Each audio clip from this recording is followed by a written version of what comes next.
for the Holland Bukit Timah GRC. I'm going to talk this evening about why I joined the SDP and why I'm here asking for your votes. As you know, I'm a medical doctor and a professor at the university. I have a relatively comfortable life, a happy marriage, work that's rewarding. I enjoy teaching, research, looking after patients in a public hospital. However, in the course of my work, I've encountered many patients who have suffered unnecessarily because of the high cost of healthcare in Singapore. We have some of the best doctors, nurses, and allied health professionals in the world. We have excellent facilities, we have access to really good drugs, but unfortunately, our healthcare financing system is based on some very questionable moral assumptions. The PAP-led government does not appear to understand or want to understand that very few people choose to be sick. Most of us, if we had a choice, would rather not get cancer, chemotherapy, or surgery for any other reason. We try very hard to look after our own health, but our genes and our environment are beyond our control. The current healthcare system, which demands heavy co-payments and high deductibles, punishes people who are sick for no fault of their own. It is obsessed with the bottom line. There are many managers who, every time you try and introduce a new clinical service, they ask for a business plan. That is not their fault. They are merely agents of a system which demands financial accountability as its overarching goal. Now, I use many occasions, forums, discussions, feedback sessions to bring my concerns to many in the Ministry of Health. In fact, the previous Health Minister, Mr. Kobunwan, once said that the first doctor to post on his MOH Facebook page was me. But all I got was polite responses, occasional comments about limitations, and finally I realized the only way to really make a change was through the political system. And we know this to be a fact, because it's only through parliamentary questions that we know that MediShield is probably the world's most profitable public health insurance system if you go in terms of the medical loss ratio. So I decided I had to get involved in politics. Now, in terms of politics, I had to choose a political party. Some of my friends even suggested I could try joining the PAP and try and change them from within. Frankly, I think you all know that's kind of impossible. It's too big and too monolithic. Amongst the alternative parties, however, the SDP has the most clearly defined political philosophy. The SDP believes in a democratic society based on justice and equality. Those are values which are very dear to me. These are values that I was brought up with. Both my parents felt very strongly about social justice. My father, who passed away in 2011, was a highly respected doctor, well loved by his patients, both rich and poor. He had strong views about the privatization of healthcare in Singapore. My mother, who is 78 years old, remains an active volunteer and a tireless advocate for the rights of children with disabilities. She continues to campaign for compulsory education for children with disabilities, which is something that the parents of these children want, because they know that unless these children are educated to the best of their abilities, so that they can look after some of the activities of daily living, they'll be in deep trouble once their parents pass away. So I wrote to Dr. Chee Soon Juan and met up with him a few years ago and started attending some SDP events. I found out the SDP is not some huge, big political machine, but rather a small band of dedicated volunteers, some of whom you see here. They believe in a better Singapore. The SDP has taken a stand in support of the rights of marginalized communities in Singapore, and Dr. Chee has spoken out on many unpopular issues, such as civil liberties, as well as bread and butter issues such as returning our CPF. The SDP views education, healthcare, retrenchment insurance as investments in the people of Singapore, not welfare dished out by some natural aristocrats to undeserving masses.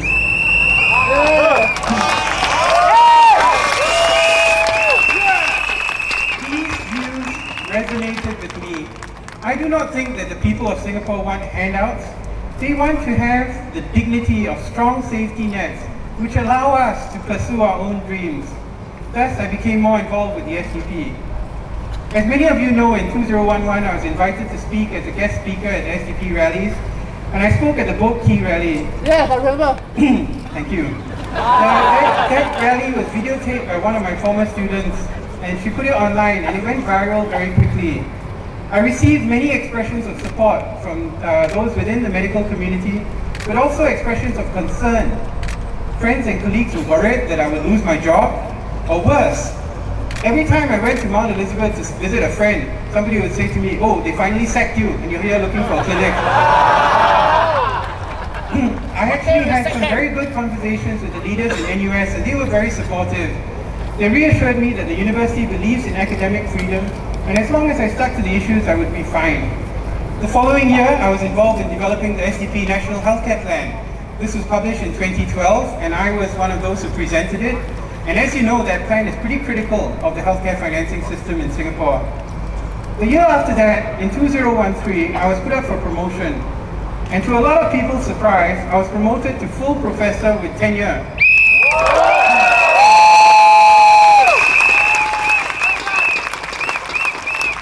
And I think that is a very strong signal that Singapore today is a changed place.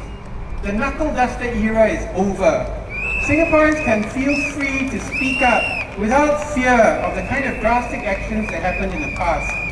Just look at this election. Roy Ng is speaking in Clementi Stadium. Tan Kui Kui has been speaking in Delta. Those two would never be allowed to speak a few years ago. Things have changed. After my promotion, I continued to help out in SDP activities. I participated in some of the ground operations when they visited people in Sembawang, in Bukit Panjang, and of course now you know Sembawang has been split in two, so they continued in Marsiling UT. I also helped out in some of the other policy papers. I had a chance to, especially on the education paper, I had a chance to read and comment on some of the others, and I found that they were well-reasoned and carefully put together. There were many experts who helped us, some of whom were too shy to come forward. One of them who was not was Dr. Yeo Lam Kiong, former chief economist of the GIC. And these strengthened my conviction that the SDP was the right party for me, a social democratic party that was constructive, compassionate, and competent.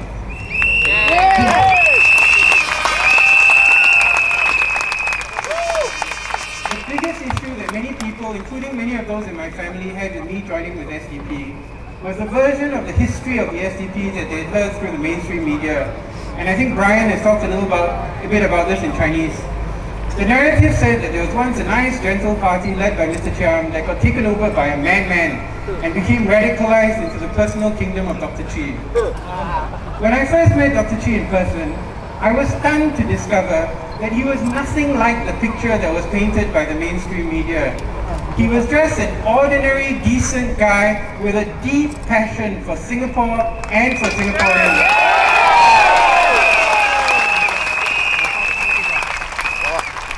This has come through in the social media era that we live in today, where we don't have to depend on the mainstream media. Social media has got pro, it's got con, it's got the crazy people, it's got the very logical and sane people, and you can hear and decide for yourself. That's what democracy is all about. Taking the evidence, listening to different views, and making a decision, because you're adults. You can make a decision for yourself. And I think those of you who were there at Pitter Road last night at Bukit Panjang really got a flavor of who the man really is. Yes. Sure, he's made mistakes. In particular, he made some political mistakes early on in his career, but all of us have. Even the Prime Minister in the last general election made a very public apology, and some people think he's going to make another apology in the next few days.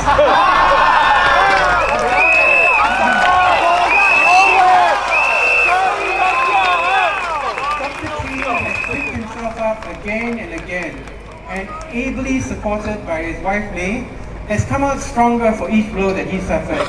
I am proud to be part of the Holland Bukit Timah team that he is leading.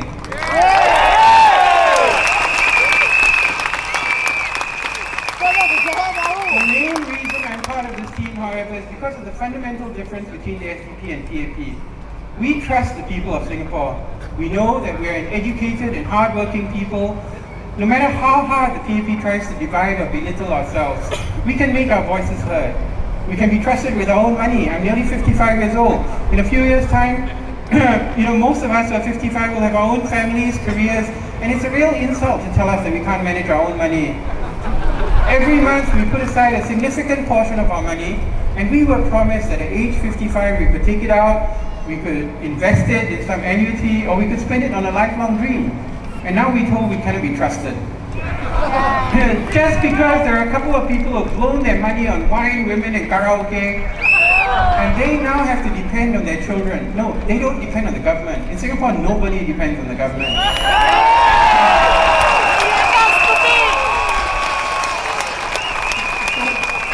Why should all the rest of us be punished by the government retaining our CPF money? That's not right.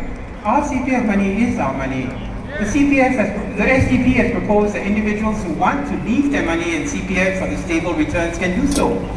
The rest of us could take it out for some lifelong dream or could invest in an annuity. So we are adults.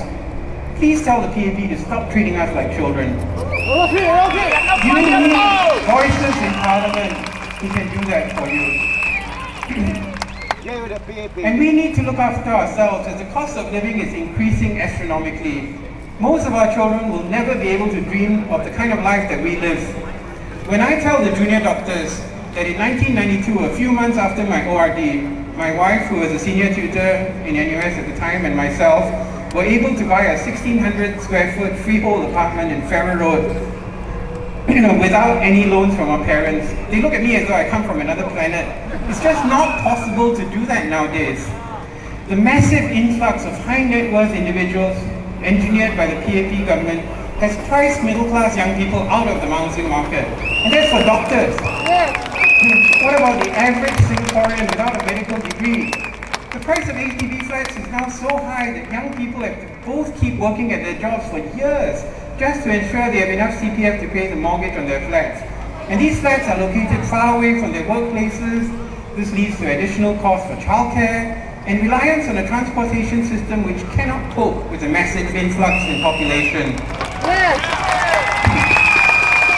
In addition, if one of their parents or a child is sick, they have to worry about the extremely high healthcare costs.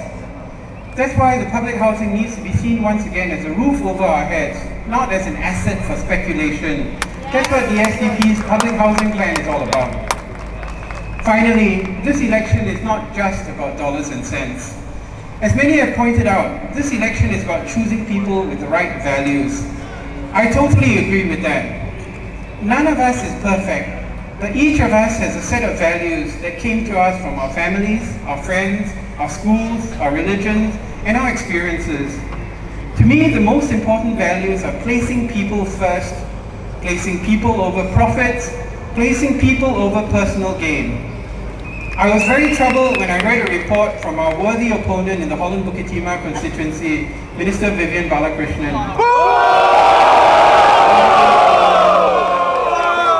I just want to be 100% accurate, so I'll read out the correction published in the Today newspaper this week. This is from Dr. Vivian Balakrishnan, open quotations. Tell me who can afford to work for you for zero.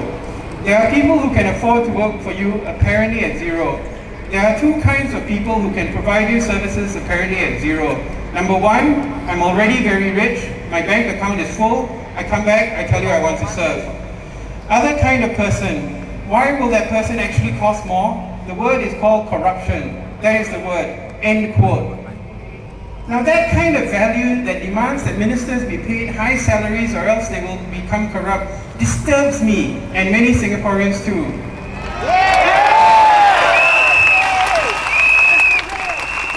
Singapore has many wonderful volunteers who help out in many social services. My mother is one of them. She has not been paid a cent for the work she's done for more than 40 years in AWA. And we are not wealthy. We're comfortable, we're not wealthy. The volunteers in the SDP who put flyers in people's mailboxes, do house visits, set up the perambulators, work behind the scenes at the merchandise stall, they are not wealthy, and they're certainly not corrupt.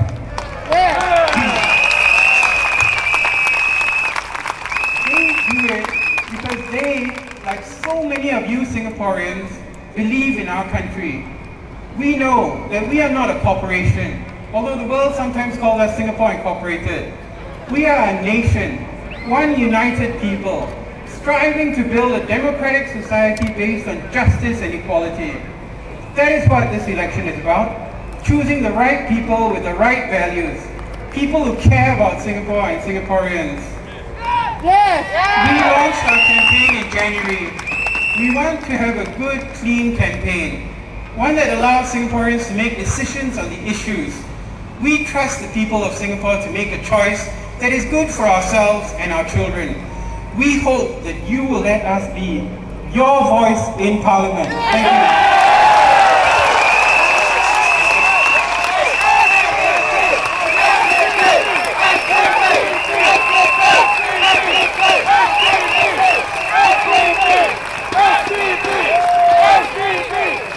最后要介绍的是大家期待已久，时隔15年后再度参加竞选的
Hi everyone. So good to see you all again. Thank you. Thank you all for coming down again to join us tonight. Yeah! Look at the crowd.